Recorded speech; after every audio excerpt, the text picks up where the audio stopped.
Welcome to Capitol View, our weekly look at the happenings inside and outside the Illinois State Capitol. I'm your host, Jennifer Fuller, and this week we're joined by John O'Connor of the Associated Press and Brendan Moore of Lee Enterprises. Gentlemen, thanks so much for taking the time this week. Thank you, Jen. Thank you, Jen. Let's get started with, the news from the governor's office. Governor JB Pritzker, along with some other state leaders and educational leaders and business leaders, have taken off for a trip to the United Kingdom. It's billed as an economic development trip. England is Illinois' 9th biggest export partner, and Pritzker's office says the trip is going to focus on clean energy, quantum computing, and higher education. John, how does this track with Pritzker's priorities statewide?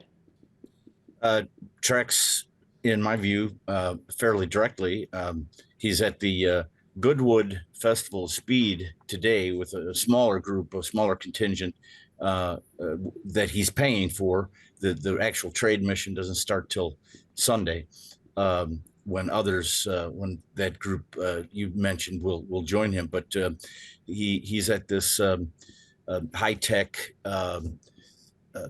speed festival that occurs each year, and he's talking with leaders of the industry and automobiles and electricity generation, et cetera, about electric cars. And of course, that's one of his major points on his agenda is clean energy, and he signed a bill a couple of summers ago that will eradicate coal-fired plants by 2045, and he's all about electric, and he wants to see electric cars. And we have he's part of developing an electric vehicle industry in the state. We have Rivian in the old Diamond Star plant in Normal, and of course, manufacturing. Every governor wants to see manufacturers come to the state, so it does. What's interesting, what occurred to me when he announced this trip, is that he's really the first governor that's gone overseas since Jim Thompson, who left office 30 years ago. A lot of that has been due to the economy and the budgets. It didn't behoove many governors in the interim to leave the state and go overseas when people perceive them as junkets and budgets are tight. But the budget is fairly flush at the moment. There are obviously problems, but he's eliminated a lot of debt, and so he feels freer. He's been to Davos, Switzerland, earlier this year. Last year he went to Glasgow. Those were for Glasgow was a climate conference, for example. But in both those places too, he talked about developing trade. Well, let's drill down a little bit more on the economy. John mentioned the fact that every governor would like to see more manufacturing in their state. It's not just a Midwest thing.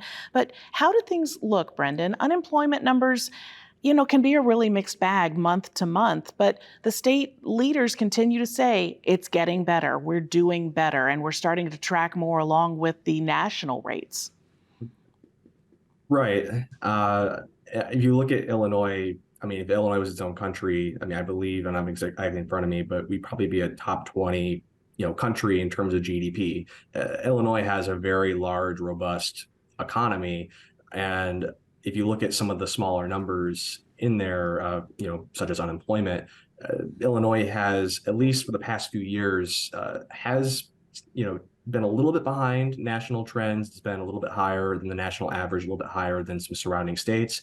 But at this point, I believe the last number I saw was like 3.4%. It was a very low number, and which would suggest full employment. So things are pretty good when it comes to the economy. Obviously, we saw nationally the inflation has been at its lowest that it's been in a few years, which is undoubtedly a positive sign. And I think to what John was saying about Governor Pritzker going over overseas, and he likes to call himself the chief salesman for the state, and you really see him in this role, trying to bring back businesses and manufacturing and especially electric vehicles, and I think that you're going to see more of that as again, the state, I guess, moves out of COVID and tries to move to I guess the next generation of the next what the economy of the future looks like, which is advanced manufacturing, electric vehicles, clean energy, et cetera. Sure. As Brendan points out, full employment, most economists consider full employment to be 5%, and the state is at 3.6% now. Full employment to them means this is as good as we're going to get. There are some people who are not going to seek employment. But the thing that I think needs to be pointed out is that full employment in 2003 is a lot different than full employment in 1963. Full employment in 1963 in Springfield, for example, would have had people working at the Alice Chalmers plant, which employed 6,000 people at one time. Good, hard, well-paying, good-paying manufacturing jobs, and now we're in a service economy where wages are a lot lower. But as Brendan also pointed out, that that likely will change as we develop the clean energy industry and electric vehicles, that sort of thing. And I can just add one last point, that there obviously these trips are expensive. These trade missions, the governor's paying his own way. He's paying for his staff to go. But there are some deliverables. There are some things that they bring back. I remember the governor, there was a mission, I believe, to Asia a few years ago, and that helped lead to LG Chem basically deciding to partner with ADM in Decatur on a plant to produce chemicals. Obviously, John mentioned Governor Thompson when they went on some trade trips to Japan in the 80s, helped land the Mitsubishi plant for Normal. So I think that there will be a focus on that in order to get some of those jobs that could be better paying, better benefits than some of them in the service economy. Certainly something that's a little bit more stable. You both bring up good points. And one of the things that the state also celebrated in the last week or so was a dramatic increase, record numbers, in fact, when it comes to tourism. And those are hotel stays, people eating out, people visiting sites all across Illinois. And that's a very big deal. But John, you point out, because that's a service industry, sometimes those jobs are not so stable. They don't pay the high wages that many people are looking for. So is this a mixed bag kind of announcement? Well, no, you always have a tourist industry. If you're lucky, every state wants to tout its tourist sites, and Illinois has a fairly rich trove. When you think about Chicago, of course, being home to all kinds of innovation over time, and the variety of peoples who have come there and established sites that have become historical. Springfield is the home of Abraham Lincoln. Galena was a major mining city and the home of Ulysses S. Grant. Southern Illinois has a Shawnee National Forest. So Illinois, you don't ever discount that, and that's money in the pockets of restaurants and hotels and the people who work there. Yes, those wages are lower, but that's always been there, and it'll continue to be there. The minimum wage is going up. It'll be $15 by 2025. But in terms of it never hurts to bring people into your state. They're going to come in and they may leave and never come back again, but they've spent money here. They may come here and see something they like and choose to live here. Although, the previous governor, Bruce Rauner, made a lot of noise about people leaving the state because of high taxes here. But if you can get them to come and to stay, they might they might live here, they might bring their business here. And that's obviously the ultimate goal. Sure, absolutely. Let's change gears a little bit and take a look at some of the headlines when it comes to Northwestern University and its football program. People are probably familiar that there's a scandal that has erupted over the last week to 10 days or so involving head coach Pat Fitzgerald, who was let go from Northwestern this week after an investigation that really came out of some great reporting from the student newspaper there at Northwestern, showing hazing, perhaps some sexual harassment. In some cases, there are some allegations even stronger than that. But there are already rules when it comes to hazing. There are already laws on the books, and so a lot of people are looking at this and saying, how is this happening again? How did no one know what was going on? John, what do you expect in terms of lawmakers looking at this and saying, do we need to take action or don't we need to take action? It's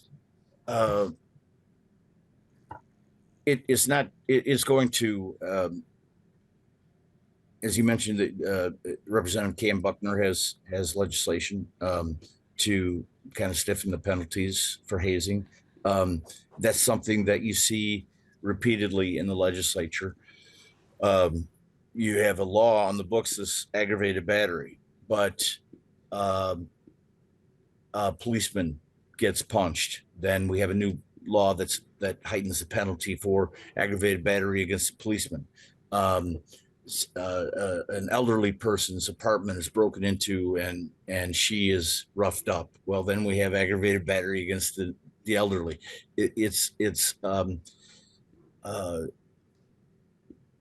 You'll hear, or we'll probably, and this is the kind of situation. My point is that you would see that kind of enhancement in the penalty, and some people say that it doesn't make a lot of sense. You've got the law, it just needs to be enforced, and people who engage in it, or in the case of a coach, turned a blind eye to it, need to be held accountable for it, whether that's with the original law that's on the books or an enhanced penalty.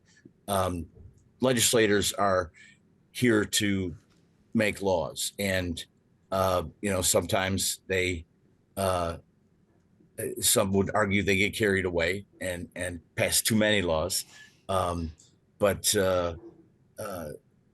it's definitely in a legislator's purview to take a look at this and say, is the law that we have sufficient, and do we need to tighten it or tweak it, or enhance the penalty to send a message?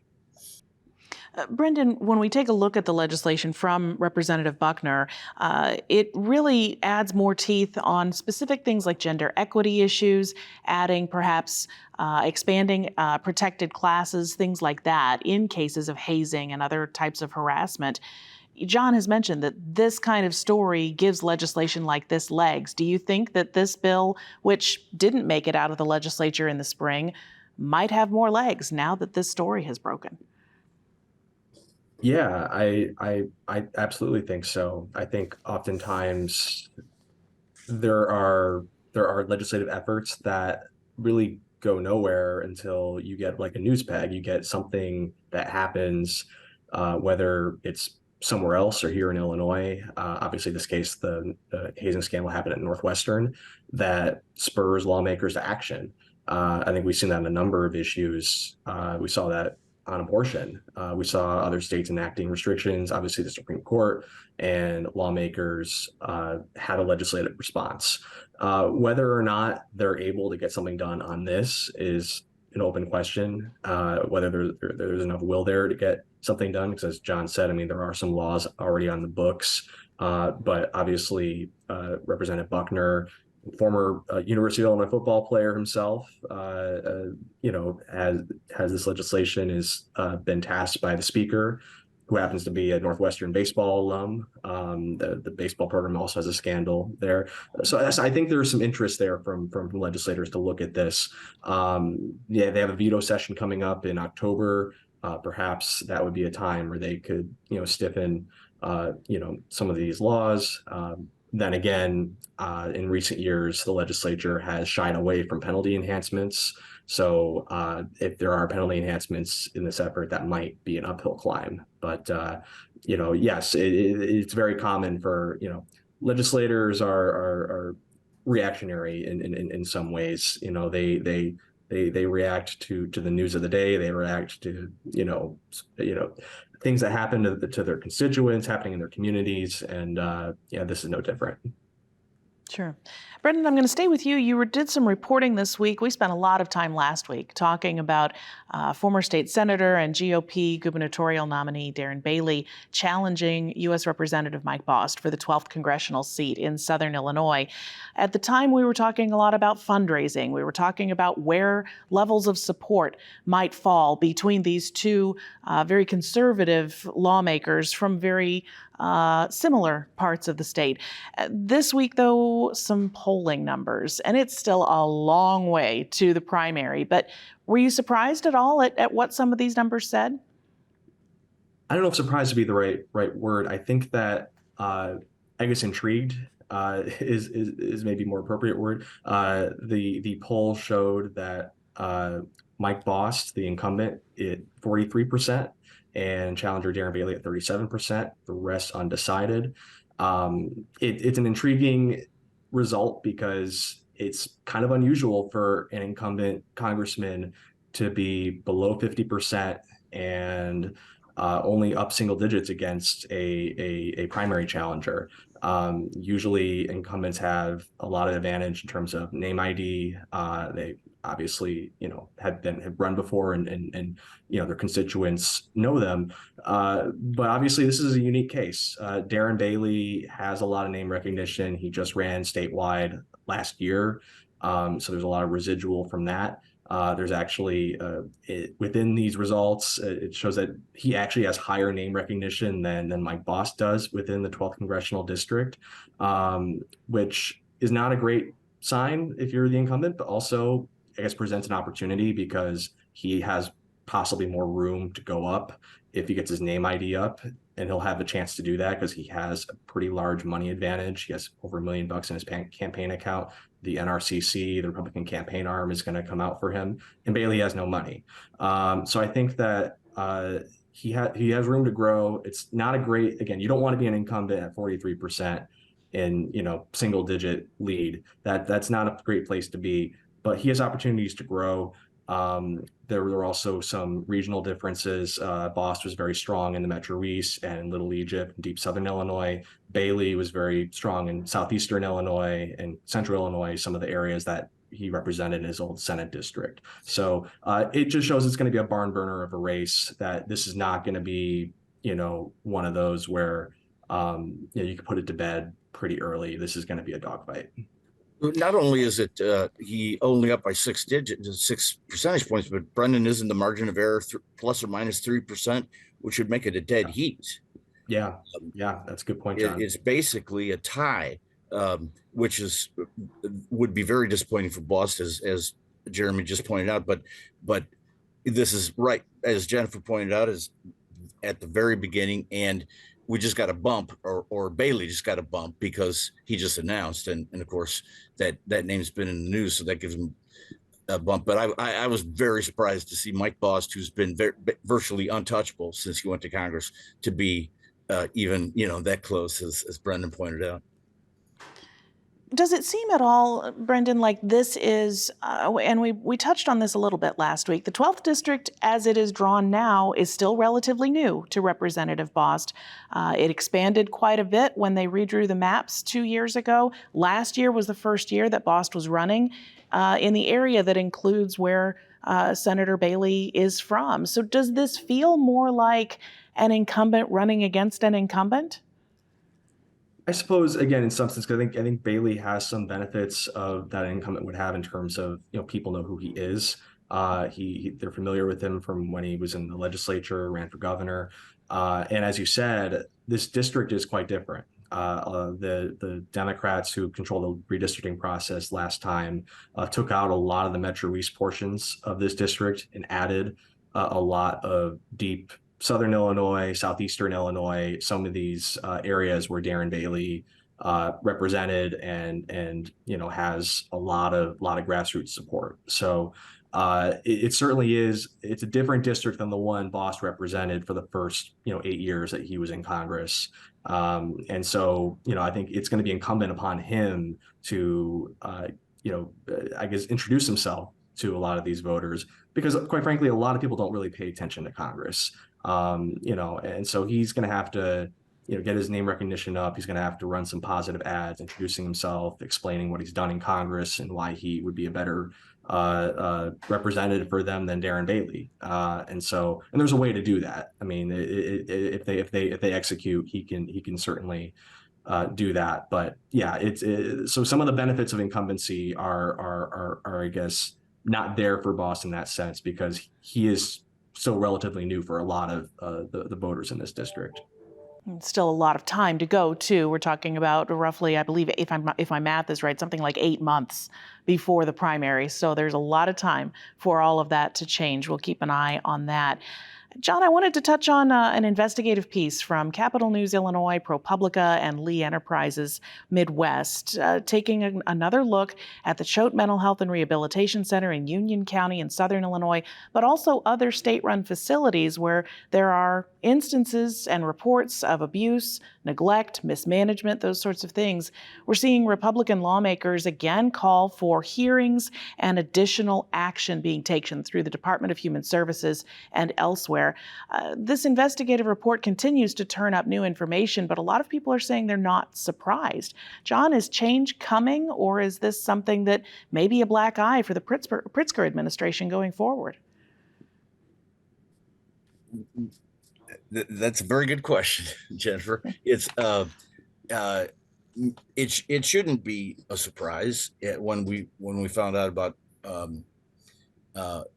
what was going on at Choate. If we assume correctly that the people who work at Choate are the same types of people who work at these other facilities, and by these types of people, I mean that Governor Pritzker has pointed out that we don't pay people enough to get the true professionals in who know how to handle people in crises. So if someone is acting out because of a developmental disability, what we see is someone who's maybe not doesn't have the training necessary to handle that properly. Well, then what needs to be done is it needs to be prioritized, as Charlie Meyer, Representative Charlie Meyer, and Representative and Senator Terry Bryant, these Republicans in the legislature, and others have said this needs to be a priority. And whether they're in, the hope is to put these people into CILAs, independent living situations, get them out of the institution. Some need to stay in the institution, but there needs to be a more priority in the budget from the Pritzker administration. Brendan, that's still a work in progress. These plans to repurpose, for example, the Choate Center, where roughly half of the residents would be moved out into other facilities and half of them would stay, and then what's left of the facility might be repurposed for something else that the state needs. But there are a lot of residents and family members saying, no, this is where they need to be. This is where they want to stay. Do you expect that this argument or this disagreement will continue over the next several weeks and months while these plans are still developed and perhaps implemented? Yeah, I mean, I think that and I have to give a quick shout out to my colleague Molly Parker at Lee Enterprises and Beth Hunsdorfer at Capital News Illinois for their amazing reporting on this, which really shows that it's a complicated issue. There are people that want to be, at these facilities close to their families, but there are problems, and clearly the administration is trying to solve those problems. But as their latest report indicated, these problems extend beyond Choate. I mean, it's not just Choate; it's at every facility that you can think of, every type of these facilities across the state. It's so whether or not moving these residents to new facilities will be effective or not, is an open question. At the end of the day, it seems that they're going to run into a lot of the same problems, just because of the way Illinois does institutional care. It kind of goes against the grain of what a lot of other states are doing. And so, the administration is trying to work it out, but also I think some would say there needs to be a more fundamental rethinking of how Illinois takes care of some of its most vulnerable residents. And if you'd like to learn more about that reporting, you can find it at our website, WSIU.org. That will wrap up our time here on Capitol View. I'd like to thank John O'Connor and Brendan Moore for joining us on this week's episode. And one note of thanks. This is my last episode as host of Capitol View. I want to thank all of you for joining us and for all of our panelists in bringing great conversation and insight into the happenings in Illinois and outside the state. I'm Jennifer Fuller. We'll see you again next time.